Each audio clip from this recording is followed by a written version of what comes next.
The sky above Earth burned orange and red as the last of the colony ships broke atmosphere.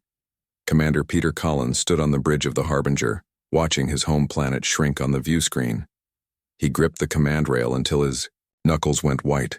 Earth wasn't really home anymore. It hadn't been for a long time. "Final departure clearance confirmed, Commander," said Officer Nancy Reed. "All 23 ships are away. We're free to proceed to jump point." Peter nodded. "Begin final count. Let's get these people to their new home." But would it be a home? Or just a place to die more slowly? The United Solar Government had selected destinations at the edge of known space. Harsh planets nobody wanted. The official term was emergency resettlement. Everyone knew it was exile. 3 billion people couldn't stay on Earth. The oceans were rising. The farmlands were dust. The last war had poisoned much of what remained. Those with money and connections had moved to the Mars habitats or the moons of Jupiter. Everyone else, the unlucky billions, were being scattered across the stars. "Sir, we have a problem." First Officer Daniel Green pointed to his console. "Ship 17 is reporting engine trouble. They're falling behind. Tell them to push those engines to breaking point if necessary. We can't slow the convoy." Peter knew that sounded harsh, but the math was simple. Each day they delayed meant more people would die. The Harbinger carried 50,000 colonists in hibernation. Most ships in the fleet carried similar numbers. More than 1 million lives headed for a place called Sigma Draconis 5, renamed Phoenix by some hopeful government official. "Ship 17 reports they're back at speed," said Nancy, "but they've taken on an escape pod, picked it up at the edge of the solar system." Peter frowned. "Show me." The screen changed to show a small craft, scorched and damaged. "Life signs?" "One survivor. Female, approximately 40 years old. Says her name is Harriet Mitchell." Peter knew that name. "The engineer? The one who worked on the advanced terraforming projects?" Daniel nodded. "The same. She was supposed to go with the Alpha Centauri group. Better planet. Get her aboard. I want to talk to her when she's cleared medical." 3 days later, the fleet was deep in open space when the alarm started. Peter rushed to the bridge from his quarters. "Report. Navigation systems are failing across the fleet," Daniel said. His voice was steady, but fear showed in his eyes.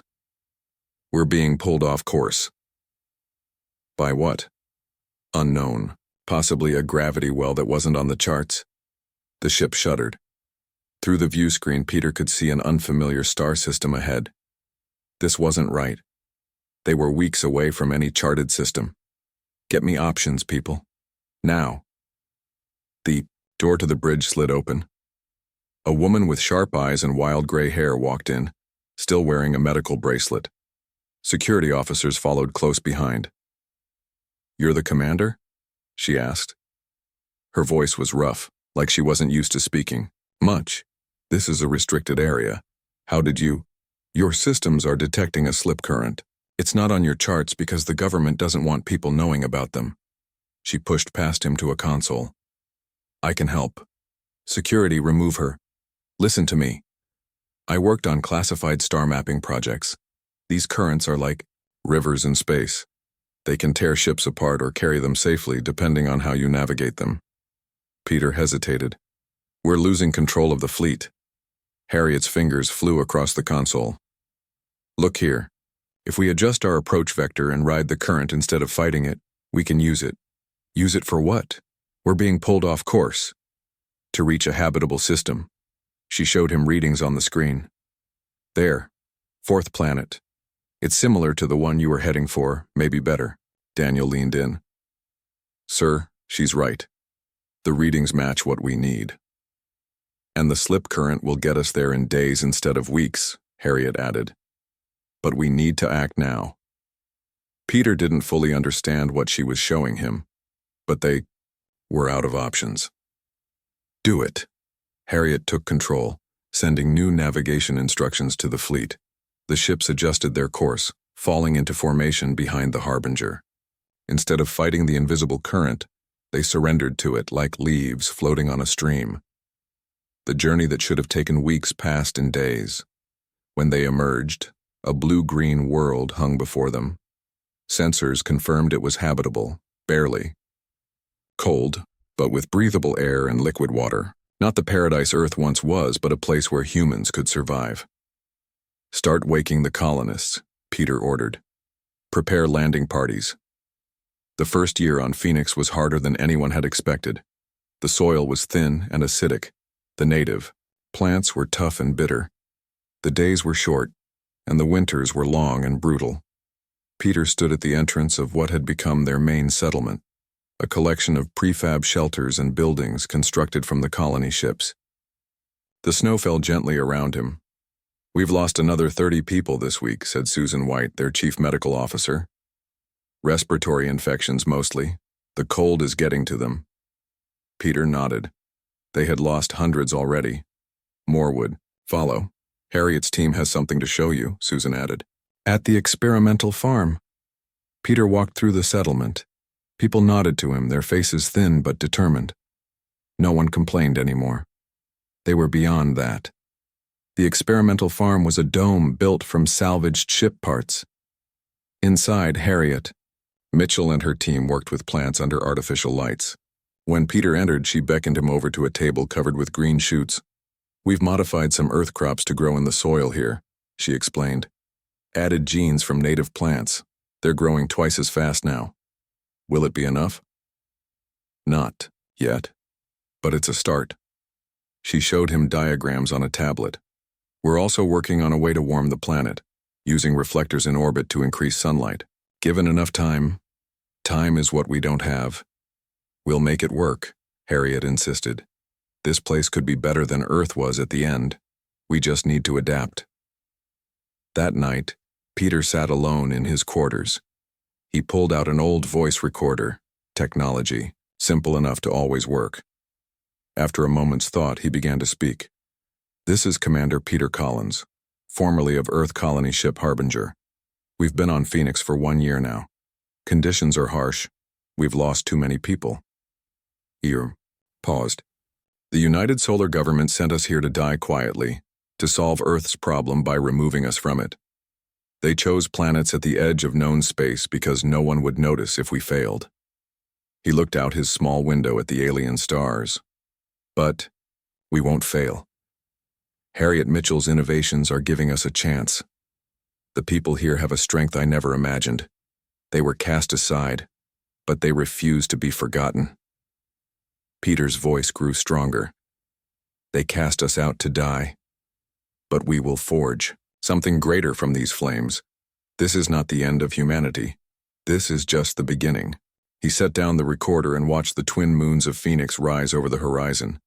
Something caught his eye, a shooting star, bright against the night sky. Then another, and another. Not shooting stars. Ships. More colony ships, following the path they had blazed. They were not alone anymore. 20 years passed on Phoenix. What had once been a desperate collection of shelters was now a real colony. Frank Sawyer checked his gear one last time before heading out. The morning air was cold, but not the killing cold of those first years. Frank had been just a junior security officer on the Harbinger. Now he led the survey teams that mapped Phoenix's changing landscape. "All set for the northern ridge?" asked Oliver Kent, his second in command. "Weather looks clear," Frank replied. "Should be back in 3 days if we don't find anything interesting." "Try to find something interesting," Oliver said with a smile. "The mapping routine is getting boring." Frank nodded and climbed into the rover.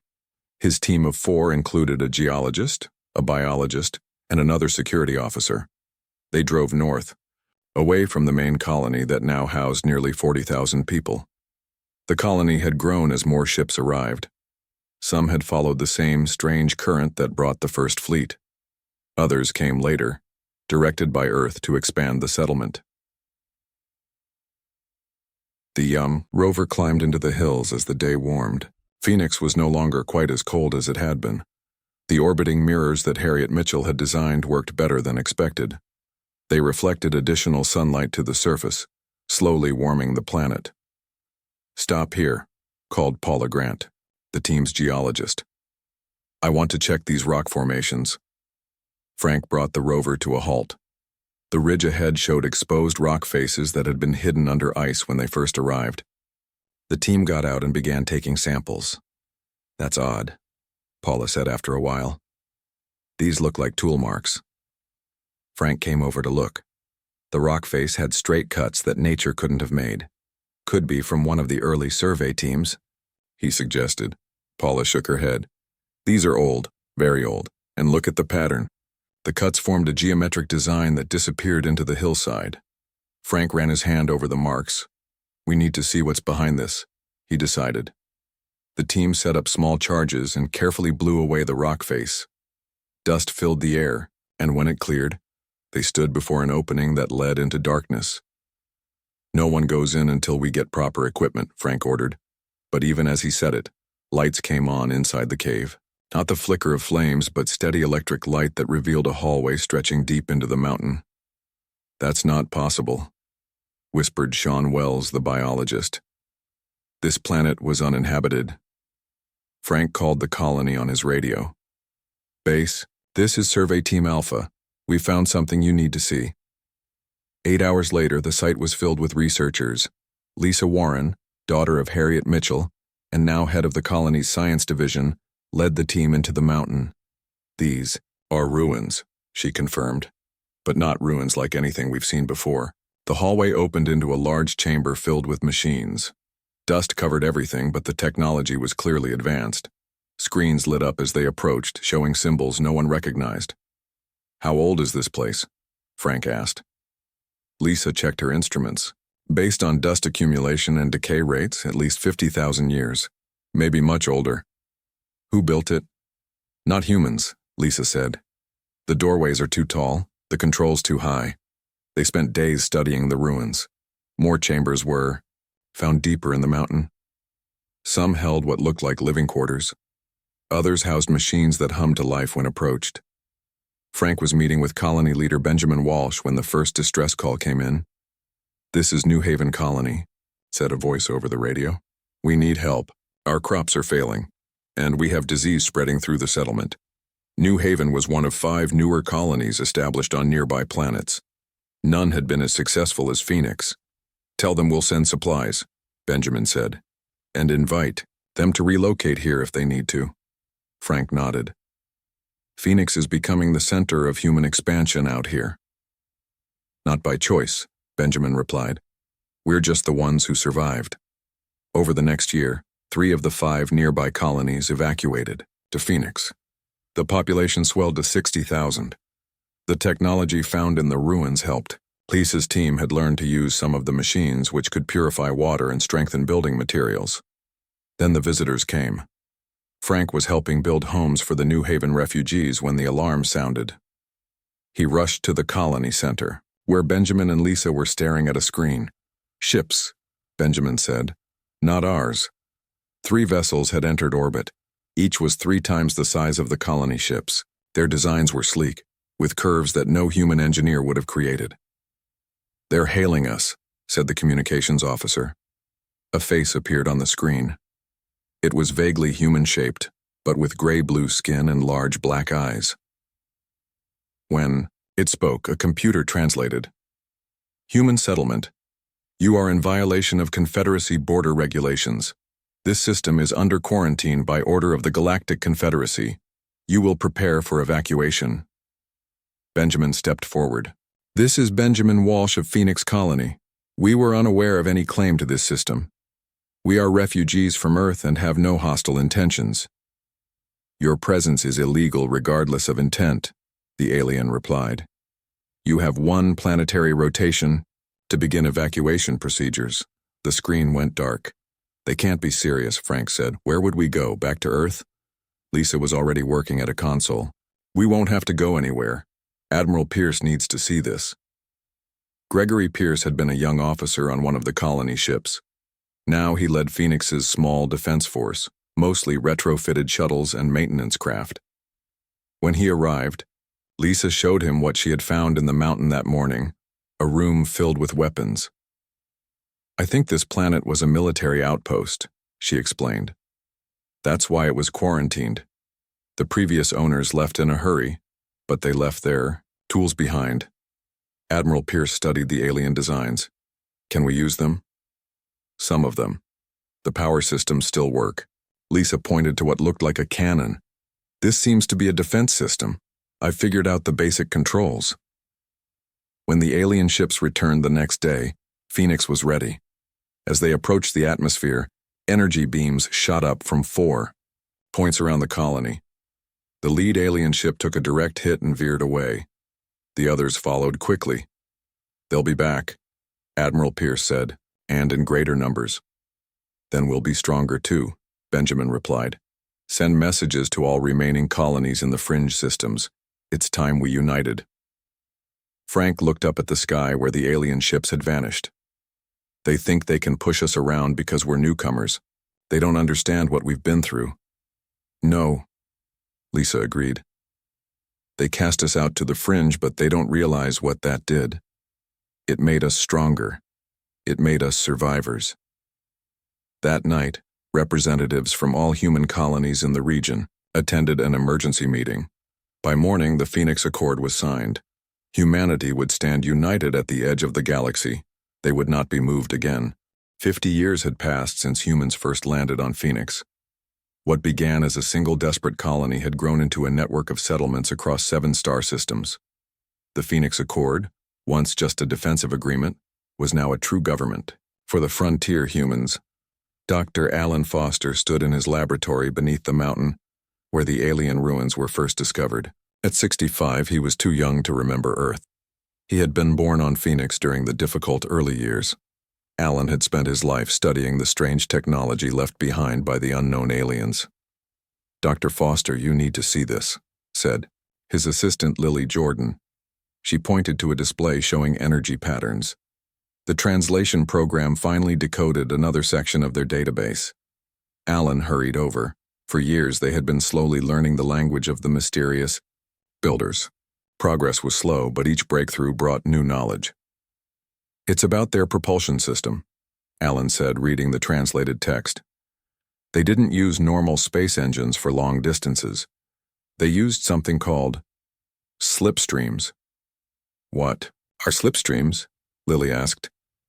Natural corridors through space, like rivers or currents. Alan's eyes widened as he read more. That's how our first ships found Phoenix. They accidentally fell into one of these slipstreams.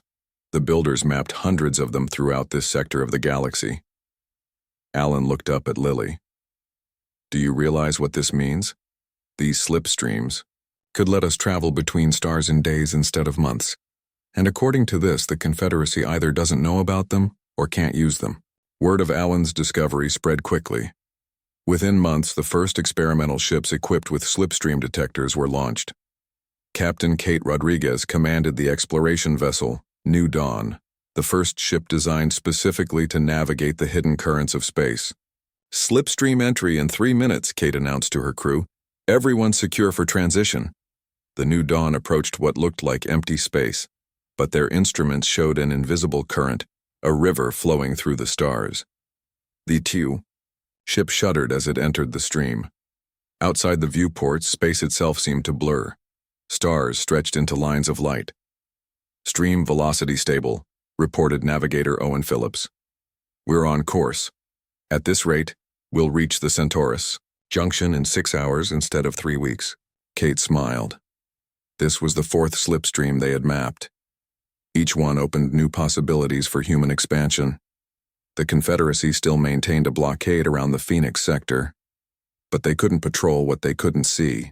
At the same time, Ambassador Diane Collins, granddaughter of the legendary Commander Peter Collins, was making progress of a different kind. She had established contact with 3 non-human species who lived at the edges of Confederate space. Like humans, they had been pushed aside by the powerful Confederacy. The Narvians can provide rare minerals our colonies need, Diane explained, to the Council of 7, the governing body of the human colonies. The Eridani have agricultural techniques that could improve our food production.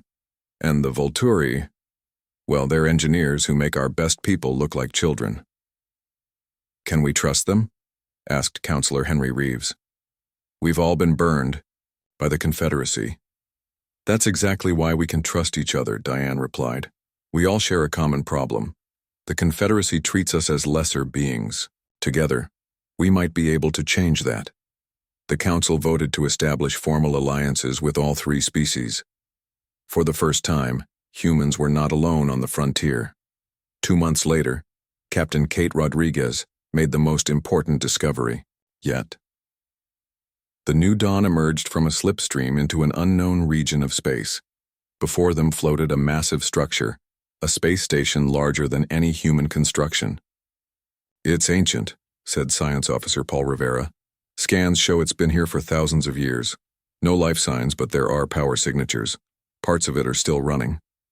"It's built at the junction of 7 different slipstreams," Kate noted. "A perfect central location." She made her decision. "Prepare a boarding party, let's see what's inside." The station was a marvel of engineering. Vast hallways connected to enormous chambers. Some appeared to be living quarters, others workshops, or control centers. The architecture was familiar. "This was built by the same species that left the ruins on Phoenix," Paul confirmed. "Same design style, same materials." Kate was about to order a more thorough exploration when alarms sounded. "Captain, 3 Confederate ships just appeared," called the New Dawn's first officer over the comm. "They're demanding we surrender the core. Station and ourselves immediately." Kate rushed back to her ship. The Confederate vessels were larger and more heavily armed. Fighting was not an option. "They must have followed us somehow," Paul said. Kate stared at the station's main control center where they had left some of their team.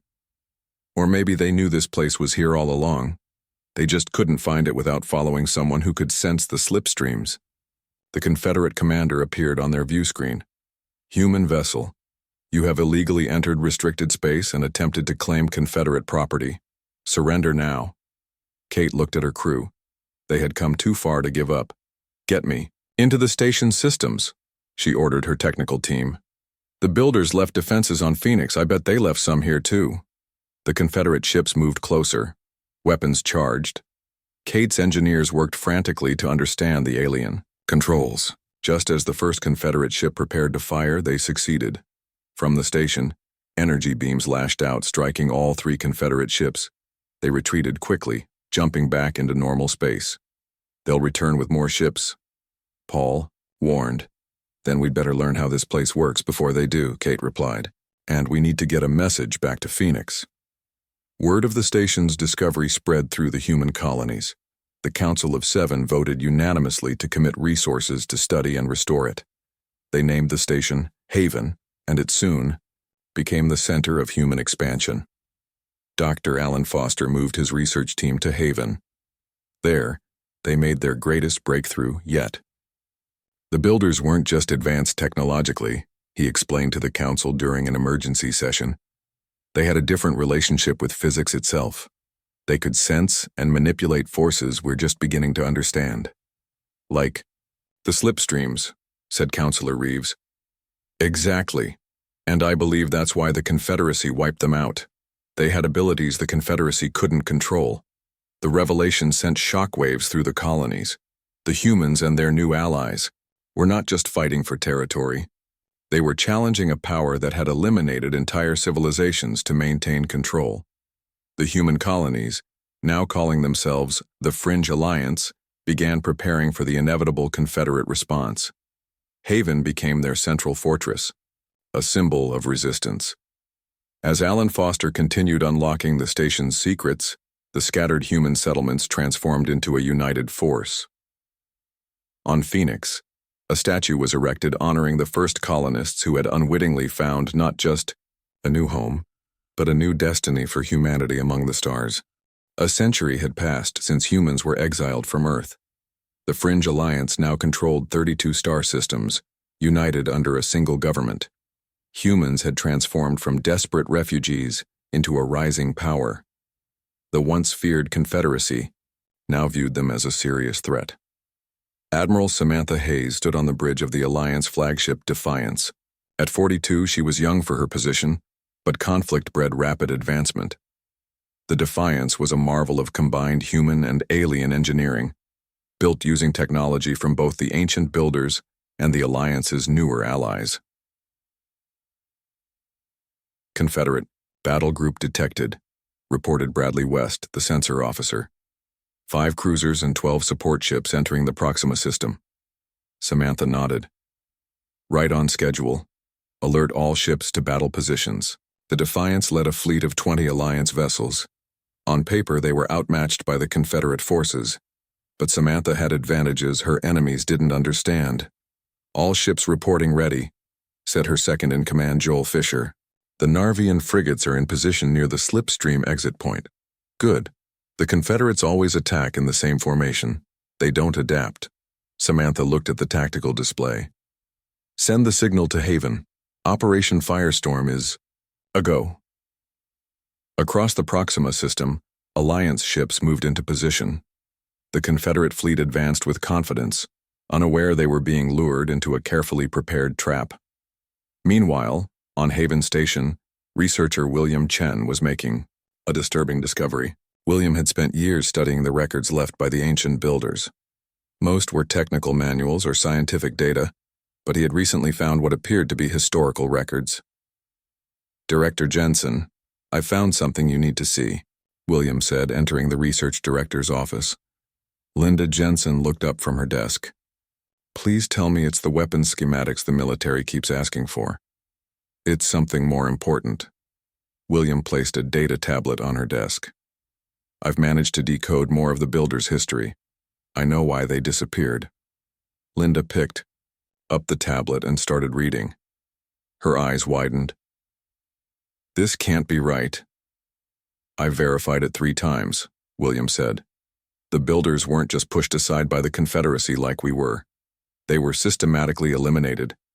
Genocide on a galactic scale. The tablet showed images of worlds burning, of entire civilizations wiped out. Not by natural disaster, but by deliberate Confederate campaigns. Why? Linda asked. What could justify this? The builders discovered something the Confederacy couldn't control. A form of energy manipulation that would have made the builders too powerful. William pointed to technical diagrams. They were on the verge of developing technology that would have freed all species from Confederate control. And we're using their technology now, Linda said slowly. We're following the same path. Yes. And the Confederacy knows it. That's why they're not just trying to contain us anymore. They're moving to eliminate us. In the Proxima system, the battle was unfolding according to Samantha's plan. The Confederate ships moved into position to launch their main assault, targeting what appeared to be the weakest point in the Alliance defenses. They've taken the bait, Joel reported. Moving into the minefield now. Samantha nodded.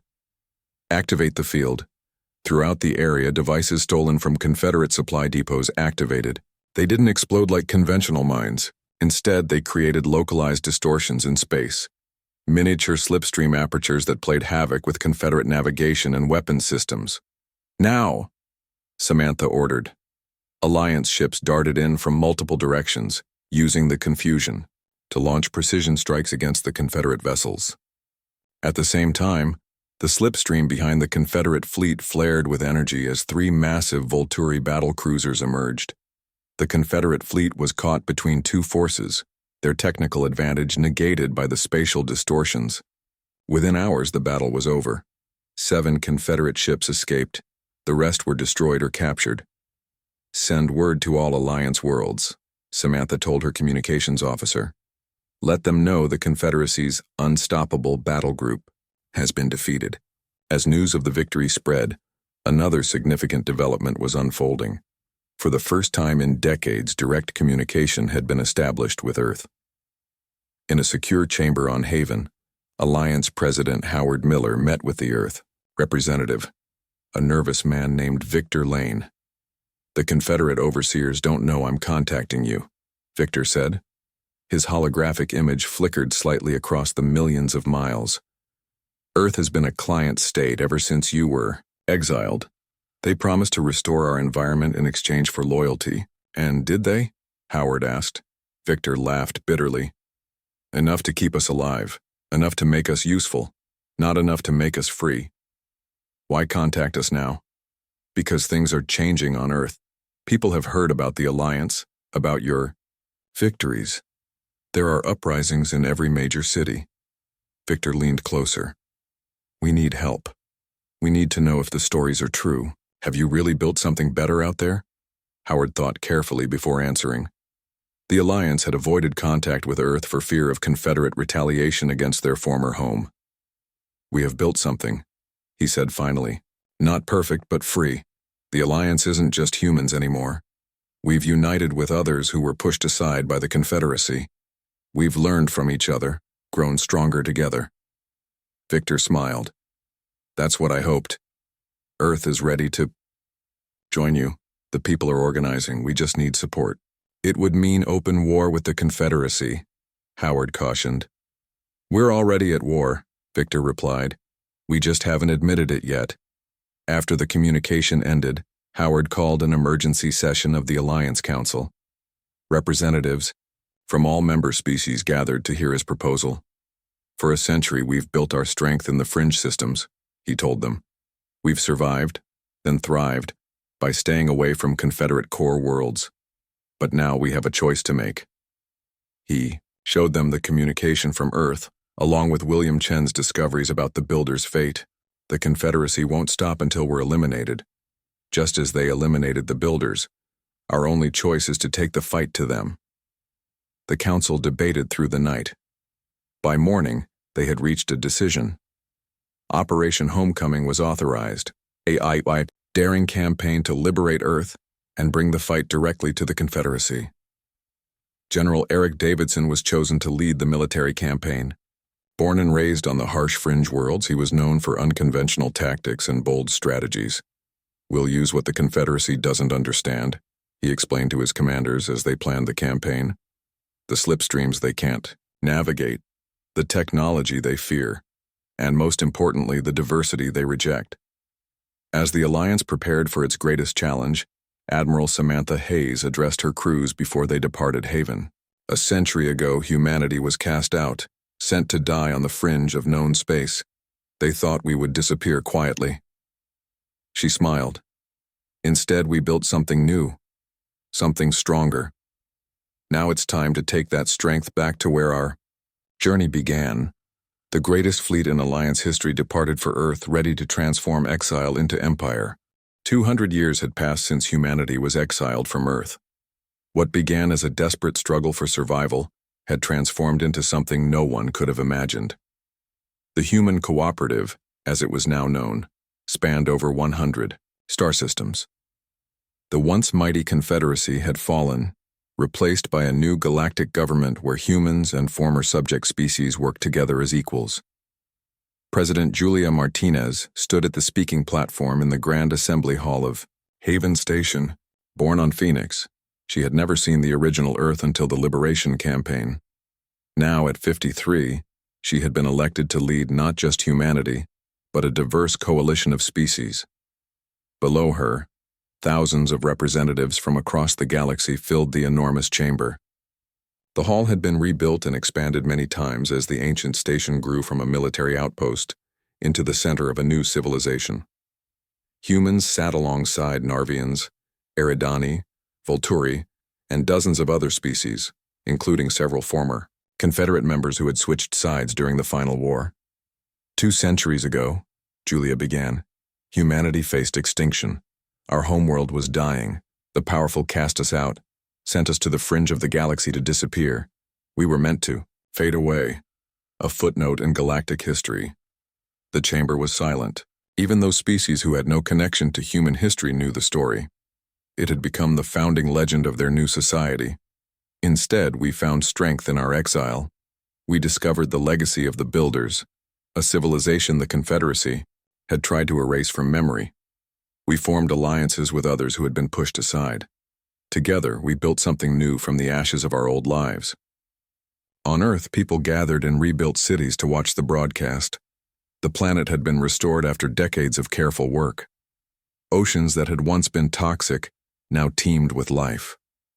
Forests grew where deserts had spread. The population was smaller than in the old days, but sustainable. Many Earthborn humans had chosen to settle on newer worlds, taking part in the Great Expansion. Ryan Cooper, a young Earth historian, watched the broadcast with his students in what had once been called New York.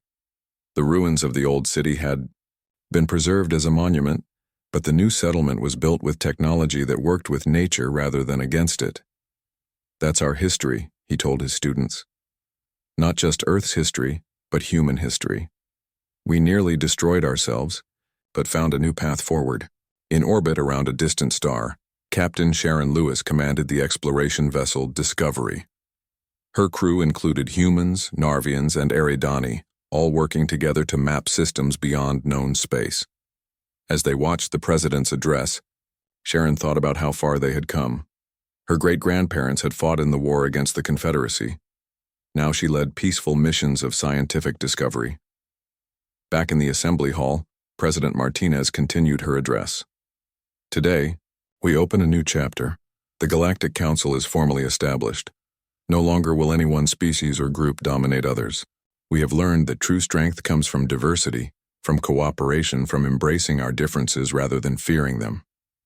She activated a display above the platform. A recording appeared, ancient and often played, but meaningful every time. Commander Peter Collins, the leader of the first human refugees, spoke his famous words. "They cast us out to die, but we will forge something greater from these flames." Julia smiled as the recording ended. And we did. We forged an empire from the flames of our exile. Not an empire of conquest like the Confederacy, but an empire of cooperation. Today, we honor those who came before us by continuing their work. Assembly erupted in applause. Species that would have been enemies under the old order now stood together, united in a new vision for the galaxy. Later that evening, Julia met with a small group of advisors in a private chamber. The public celebration would continue for days, but urgent matters required attention. The restoration of Earth is proceeding ahead of schedule, reported Environmental Minister Carlos Reed.